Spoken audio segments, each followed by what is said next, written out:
ఈ స్థలంలో నిలబడ్డానికి నా ఎడల అత్యంత కృప చూపిన మన ప్రభువును రక్షకుడైన యేసుక్రీస్తు నామమునకి సకల మహిమ ఘనత ప్రభావములు కలుగునుగాక. ఆమెన్. ఈ అవకాశాన్ని ఈ సమయాన్ని నాకు ఇచ్చిన సహోదరులు దైవజనులు పవన్ గారికి, అలాగే వారి టీం అంతటికీ కూడా నా హృదయపూర్వక ధన్యవాదాలు. అలాగే ఇక్కడ కూడి ఉన్న మీ అందరికీ కూడా వందనాలు తెలియజేస్తున్నానండి. అందరికీ వందనాలండి. దేవునికి మహిమ కలుగును గాక. వాస్తవానికి మీ దైవజనులు పరిచయమై 2 రోజులే అయింది. వారు మాకు దూరపు బంధువులైనా అనుకోని రీతిలో వారిని కలవడం, ఈ మీటింగ్లో పార్టిసిపేట్ చేయడం ప్రభువు నాకు ఇచ్చిన గొప్ప అవకాశం అని నమ్మి నేను దేవుణ్ణి ఘనపరుస్తూ ఉన్నాను. మాది రావులపాలెపు పట్టణం అండి. మాది రావులపాలెం. నేను పుట్టి పెరిగింది రావులపాలెంలోనే. ఒక 2 minutes నా సాక్ష్యాన్ని చెప్తాను. తదుపరి ప్రభువు నాకు ఇచ్చిన సమయంలో ఒక 2 మాటలు చెప్పి సమయాన్ని దైవజనులకు అప్పగిస్తాను.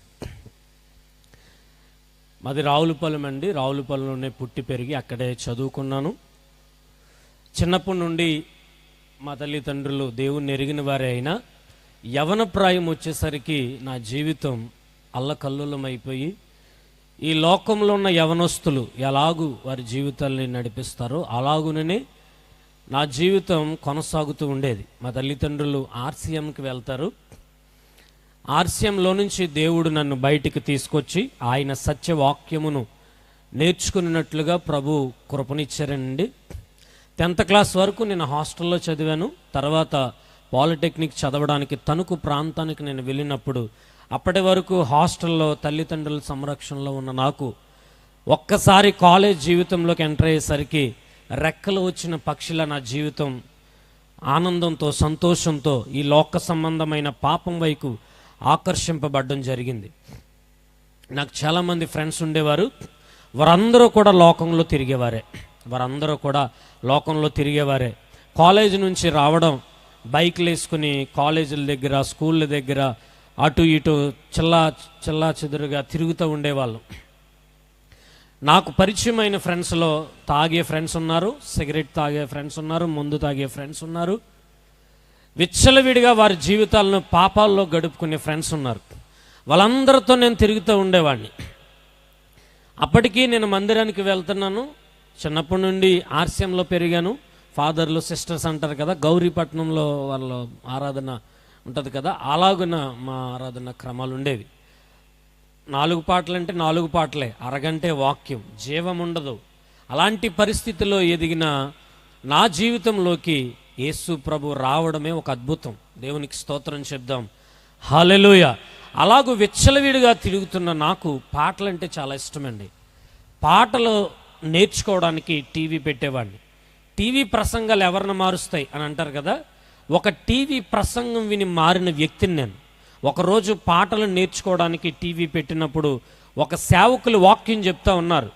పాపం వల్ల వచ్చు జీతం మరణం అని ఆయన ప్రకటిస్తూ, మరణం తర్వాత పాపము వలన నీవు చనిపోతే నరకం అనేది ఎలా ఉంటుందో, అక్కడ అగ్ని ఆరదు, పురుగు చావదు అని చెప్పి వారు వాక్యాన్ని ప్రకటిస్తూ ఉండగా ఆ వాక్యం, ఆ మాట నన్ను పట్టుకోగానే ఆ గదిలోని నేను మోకరించి ప్రార్థించడం మొదలుపెట్టాను.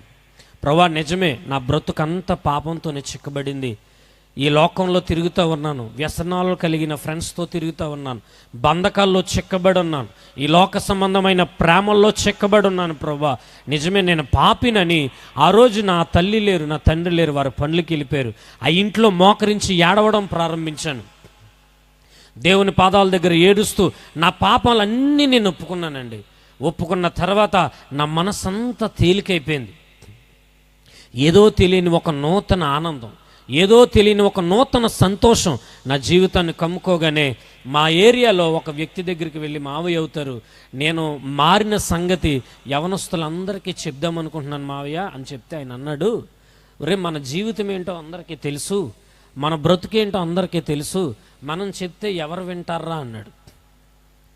అయినా నేను నిరుత్సాహపడకుండా పిల్లలందరినీ పోగేసి, ఆదివారం ఆయా చర్చిలకు వెళ్ళే పిల్లలందరినీ పోగేసి, సాయంత్రం మాటలు మేమందరము పాటలు పాడుకుంటూ దేవుణ్ణి ఘనపరుస్తూ వారితో సమయాన్ని గడుపుతూ దేవుని సువార్తను ప్రారంభించాను. అలాగూ ప్రారంభమైన నా జీవితం ఈరోజు మీ ఎదుట సజీవ సాక్షిగా నిలబెట్టింది. ప్రారంభంలో నాకు వాక్యం చెప్పడం రాదండి. సండే బుక్స్ ఉంటాయి కదా, వాటిలో మారల్ స్టోరీస్ కట్ చేసి చిన్నపిల్లలకి చెప్పేవాడిని. అది చూసిన ఒక వ్యక్తి కథల పుస్తకం ఇచ్చాడు. ఆదికాండం నుండి ప్రకటన గ్రంథం వరకు ఉన్న కథల రూపంలో ఉన్న పుస్తకాన్ని నాకు ఇస్తే వాటిని ప్రకటించేవాడిని. తర్వాత ప్రభు నాకు ఒక ఆత్మీయమైన సేవకులను పరిచయం చేశారు. వారి ద్వారా నేను నిజమైన రక్షణలోనికి నడిపించబడ్డాను. వారు వాక్యం ఎలాగూ చదవాలో, వాక్యం ఎలాగూ ధ్యానించాలో వారు నేర్పించారు. నాకు చిన్నప్పుడే బాప్తిజం ఇచ్చేశారు. ఊహ తెలియక ముందే, నాకు 7-8 సంవత్సరాలు అనుకుంటా, అప్పుడే ఇలా ఒక ప్లేట్ కింద పెట్టి నీళ్లు తల మీద నుంచి పోసి బాప్తిజం ఇచ్చేశారు ఆర్సిఎం క్రమం ప్రకారం.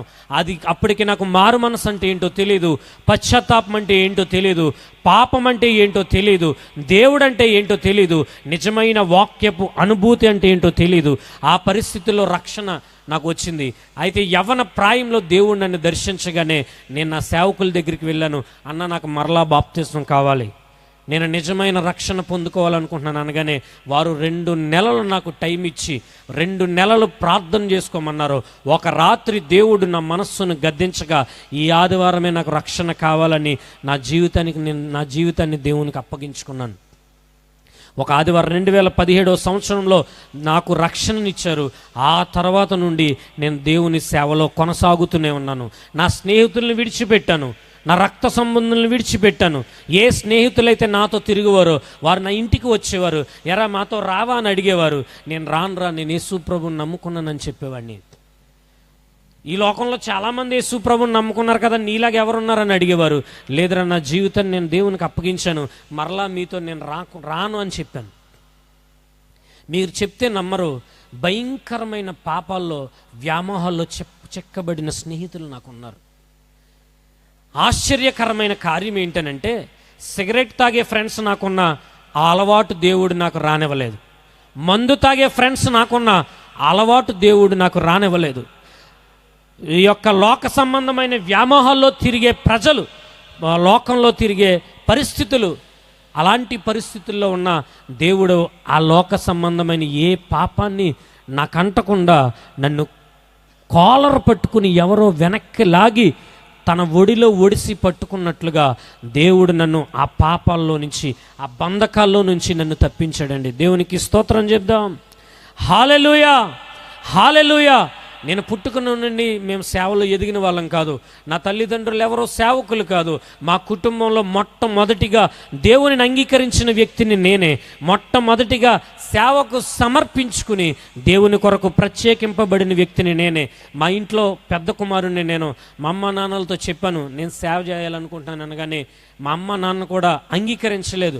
నువ్వు మంచి ఉద్యోగం చేసి మమ్మల్ని పోషిస్తావు, మమ్మల్ని బలపరుస్తావు అనుకుంటే నువ్వేమో సేవ అంటున్నావు అని చెప్పి మా తల్లిదండ్రులు కూడా ప్రారంభంలో అంగీకరించలేదు. కానీ తర్వాత సంవత్సరాలు గడుస్తూ ఉండగా వారు నా సమర్పణను, ప్రార్థనను చూసి నా తల్లిదండ్రులు కూడా నన్ను అంగీకరించే మనస్సు ఇచ్చారు. నా తండ్రి అయితే అర్ధరాత్రి 1-2 మీటింగ్స్కి వెళ్ళొచ్చి తలుపు తట్టి నాన్న అని తలుపు తడితే అర్ధరాత్రి నన్ను తిట్టేసేవారు. నేను ఏడ్చేసేవాడిని, బైబిల్ పట్టుకుని దేవుని దగ్గర ఏడ్చేసేవాడిని. నాయనా, ఈ లోకంలో 1-2 వరకు స్నేహితులతో తిరిగి వచ్చినప్పుడు నా తల్లిదండ్రులు నన్ను ఏమనలేదు. నా కొడుకు ఇంటికి వస్తే చాలు క్షేమంగా, వాడికి ఏమీ అవ్వకుండా, వాడికి ఏ అలవాట్లు అంటకుండా నా కొడుకు ఇంటికి వస్తే చాలని అనుకున్నారు. కానీ నేను ప్రభువుని అంగీకరించి బైబిల్ పట్టుకుని దేవుని కొరకు తిరిగి 1 గంటకి ఇంటికి వెళ్తే మా నాన్నగారు నిద్ర చెడగొడుతున్నామని తిట్టేసేవారు. ఆ గుమ్మం కాడ నిలబడి ఏడ్చేసేవాడిని. ప్రభా, ఈ లోకంలో తిరిగినంత కాలం నా తల్లిదండ్రులు ఇంటికి వస్తే చాలు అనుకున్నారు. ఇప్పుడు నేను నీ సేవలో తిరుగుతున్నానయ్యా, నీ కొరకు ప్రయాసపడుతున్నానయ్యా, నీ కొరకు పరుగులు పెడుతున్నానయ్యా, నీ కొరకు సాక్షిగా బ్రతకాలని నేను ప్రయాసపడుతున్నాను ప్రభా. నా తండ్రి నన్ను అర్థం చేసుకోవట్లేదని నేను నిలబడి ఏడ్చేసేవాడిని. ఇంట్లోకి వెళ్ళి మోకరించి ఏడ్చేసేవాడిని. ప్రార్థించుకుంటుంటే వారికి అభ్యంతరంగా ఉంటుందని వంటగదిలోకి వెళ్ళిపోయి సింకు పక్కన చిన్న చాపేసుకుని అక్కడ కూర్చుని రాత్రి భాగంలో దేవుని పాదాలు పట్టుకుని ప్రార్థించేవాడిని. ప్రభువా నీ సేవలో నన్ను వాడుకో ప్రభువా అని. అలాగున ముందుకు వెళతా ఉండగా కొంతమంది యవనస్తులను దేవుడు నాకు అప్పగించాడు. వారిని దేవుని కొరకు నిలబెట్టేటట్లుగా ఒక సాక్షిగా నన్ను మార్చారు. వారి వివాహాలై వారి ఉద్యోగ ధర్మాల్లో వెళ్ళిపోయారు. తర్వాత నేను సేవకు వచ్చాను. ప్రభువు నాకు అప్పగించిన పరిచర్యలు నమ్మకంగా కొనసాగుతూ ఉన్నాను. ప్రభువు నాకు చక్కటి భార్యనిచ్చారు, చక్కటి బిడ్డనిచ్చారు. ఈ కాకినాడ ప్రాంతం రావడానికి కారణం అదే. నా మిస్సెస్కి అనుకోకుండా 7వ నెలలో ఎమర్జెన్సీ డెలివరీ అయింది. నా బిడ్డ కాకినాడ జీజీహెచ్లో ఇంక్యుబేటర్లో ఉన్నాడు. ప్రస్తుతం ట్రీట్మెంట్ జరుగుతూ ఉంది. అయినా దేవుని సేవలో వెనకడుగు వేయకుండా ఆయన మీద మాత్రమే ఆనుకుని ముందుకు కొనసాగు ధైర్యం దేవుడు నాకు ఇచ్చాడు. డాక్టర్స్ 4 రోజుల క్రితం అన్నారు, ఈ అబ్బాయికి ఆక్సిజన్ లెవెల్స్ నిలబడట్లేదండి, బ్రీతింగ్ తనంతట తాను తీసుకోలేకపోతున్నాడు. ప్రీమెచ్యూరిటీ వలన, 7వ నెలలో పుట్టడం వలన తనంతట తాను బ్రీతింగ్ తీసుకోలేకపోతున్నాడు, చెప్పలేమని అన్నారు. తెల్లవారుజామున 4 గంటలకి వెంటిలేట్ చేశారు. దేవుని పాదాల దగ్గర పడి ఏడవడం తప్ప నేను ఏం చేయలేకపోయాను.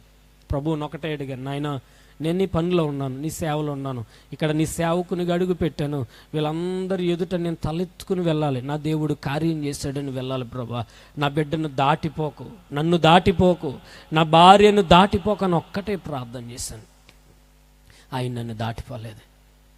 మీ అందరి ఎదుట సజీవ సాక్షిగా నేను చెప్తున్నాను, నా బిడ్డ ఇప్పుడు అక్కడ ట్రీట్మెంట్ జరుగుతూ ఉంది, నా భార్య అక్కడ ఉంది, మీ మధ్య నేను సజీవ సాక్షిగా నిలబడ్డాను. ఇలాంటి అద్భుతాలు ఎన్నో ప్రభువు నా జీవితంలో చేశారు. ఇవటన్నిటికీ కారణం ఏంటో తెలుసా? నా యవ్వన జీవితాన్ని నేను దేవునికి అప్పగించుకున్నాను. నా 21వ ఏటే దేవుడు ఒక వాక్యం ద్వారా నన్ను దర్శించగానే నా జీవితాన్ని నేను దేవునికి అప్పగించుకున్నాను. అదొక్కటేనండి, నేను చేసింది ఏం లేదు. ప్రభా నేను నేను దేవుని దగ్గర నా పాపాలు ఒప్పుకున్నాను, ఇది మొదలుకొని నీకు సాక్షిగా నేను బ్రతుకుతానని నా జీవితాన్ని దేవునికి అప్పగించుకున్నాను. ప్రార్థన వాక్యంలో నమ్మకంగా కొనసాగాను. ఈనాటికి దేవుడు నన్ను సజీవ సాక్షిగా ఆయన సేవలో నడిపిస్తూ ఉన్నారు. దేవునికి స్తోత్రం చెప్దాం. దేవుణ్ణి అడిగాను, ఆయన నన్ను దాటిపోకయ్యా అని. నన్ను దాటిపోలేదు ఆయన. నా బిడ్డను దాటిపోలేదు, నా భార్యను దాటిపోలేదు, నా కుటుంబాన్ని దాటిపోలేదు. ఇప్పటికే నేను చెప్తున్నాను, ఆయనకు మన జీవితాలను అప్పగిస్తే ఆయన ఏ పరిస్థితుల్లోనైనా మనల్ని దాటిపోని దేవుడు. దేవునికి స్తోత్రం చెప్పండి, హల్లెలూయా. రాజమండ్రిలో 24 రోజులు ఉంచామండి మా బాబుని. అక్కడ ట్రీట్మెంట్ జరగట్లేదని ఇక్కడికి తీసుకొచ్చాం. ఈ ప్రయాణాల్లో కూడా మేము ఎంత నలిగిపోయి, ఇంచుమించు జనవరి 12న నా బిడ్డకు నాకు దేవుడు బిడ్డనిచ్చాడు. ఈనాటి వరకు దేవుని పాదాలే పట్టుకున్నాం. మా బలం ఆయనే, మా ఆధారం ఆయనే, మా దుర్గం ఆయనే, మా ధైర్యం ఆయనే. కేవలం ఆయన మాత్రమే మమ్మల్ని బలపరిచి నడిపిస్తూ ఉన్నాడు. ఇది నా సజీవ సాక్ష్యం. మరలా ఎప్పుడైనా ప్రభు చిత్తమైతే మీ మధ్యకు వస్తే వాక్యాన్ని ప్రకటిస్తాను. నేను ఎక్కడికి వెళ్ళినా మొదట నా సాక్ష్యాన్ని తెలియపరచడానికి నేను ఇష్టపడతాను. ఎందుకనంటే ఒకవేళ మీ ఇంట్లో ఎవరైనా ఎలాగూ లోకంలో చిక్కబడిన బిడ్డలుంటే దేవుడు వారిని విడిపించగలడు, ఆయన చేయగలడు. ఒకవేళ ఎవరైనా మీ ఇంట్లో ఎవరైనా మీ బిడ్డలు అలా ఉంటే వారి కొరకు ప్రార్థన చేయండి, దేవుడు వారి జీవితాలను మారుస్తాడు. ఒకవేళ ఇక్కడ ఎవరైనా యవనస్తులు, ఇక్కడ కూడి ఉన్నవారిలో ఎవరైనా ఈ లోక సంబంధమైన ప్రేమల్లో, వ్యామోహాల్లో, స్నేహాల్లో చిక్కబడి ఉంటే నేను చెప్తూ ఉన్నాను, అవేవి మీ జీవితాన్ని మార్చలేవు. కేవలం యేసు క్రీస్తు మాత్రమే నీ జీవితాన్ని మార్చగల సమర్థుడు. నా జీవితాన్ని ఆయన మార్చాడు, నా కుటుంబాన్ని ఆయన ఆశీర్వాదకరంగా మార్చాడు. ఏ తల్లిదండ్రులైతే నన్ను సేవ కొరకు ప్రారంభంలో అంగీకరించలేదో ఈరోజు నా తల్లిదండ్రులు కూడా గర్వంగా నా బిడ్డ సేవ చేస్తున్నారని చెప్పుకుంటున్నారు. నా తల్లిదండ్రులకు ఒక ఆశీర్వాదకరంగా మారాను, నా సేవకునికి ఆశీర్వాదకరంగా మారాను, నేను ఒక సంఘానికి ఆశీర్వాదకరంగా మారాను. మా పట్టణంలో అనేక మంది యవనస్తులకు ఒక మాదిరిగా, ఒక ఆశీర్వాదకరమైన పాత్రగా దేవుడు నన్ను మార్చాడు. కానీ ఇక్కడ ఎవరైనా యవనస్తులు ఇంకా దేవునిని అంగీకరించిన వారు ఉంటే మీ అందరికీ దేవుని పక్షంగా తెలియజేస్తూ ఉన్నాను, యేసు ప్రభుకు మీ జీవితాన్ని అప్పగించండి, యేసు ప్రభుకు మీ జీవితాన్ని ఇవ్వండి. ఆయన మన పాపములను కడగగల సమర్థుడు, మన యొక్క శాపములను కొట్టివేయగల సమర్థుడు. ఏ మనుష్యుడు మన పాపాన్ని కడగలేడండి, కేవలం ఆయన మాత్రమే. ఆయన రక్తము మాత్రమే మన పాపములను కడిగి శుద్ధీకరించి మనలను నిత్య జీవ సంబంధమైన కృపలోకి నడపగలిగిన వాడు ఆయన ఒక్కడే. కనుక మీ అందరికీ తెలియజేస్తూ ఉన్నాను, ఇక్కడ ఉన్న యవనస్తులందరూ మీ జీవితాలను దేవునికి అప్పగించుకోండి. ఏదైనా ఆయన చేయగలడు. ఒకవేళ మీరు చదువుకుంటున్న పిల్లలైతే చదువుల్లో ఉన్నతమైన స్థానములు చేరునట్లుగా, దైవజనులు చెప్పినట్లుగా ఉన్నతమైన స్థానములు చేరునట్లుగా ప్రభు ఆయన కృపనిస్తాడు. మీరు ఏ స్థలంలో ఉన్నా మీ జీవితాన్ని ఆయనకు అప్పగించుకోగలిగితే ఆయన మీ జీవితాలను మార్చగలడు. ఇదిగో సజీవ సాక్షిగా ఆయన రక్షణ పాత్రను చేతపట్టుకుని చెప్తా ఉన్నాను. నా జీవితాన్ని ఆయన మార్చాడు, నా జీవితాన్ని ఆయన మహిమకరంగా మార్చి తన సేవలో నడిపించుకుంటూ ఉన్నాడు. కనుక మీ అందరికీ తెలియజేస్తున్నాను, మీరందరూ కూడా మీ జీవితాలను దేవునికి అప్పగించుకోండి. ప్రభు మీ జీవితాలను కూడా మహిమకరంగా మారుస్తారు. అట్టి కృప ప్రభు ఇక్కడ ఉన్న ప్రతి ఒక్కరికి దయచేయునుగాక.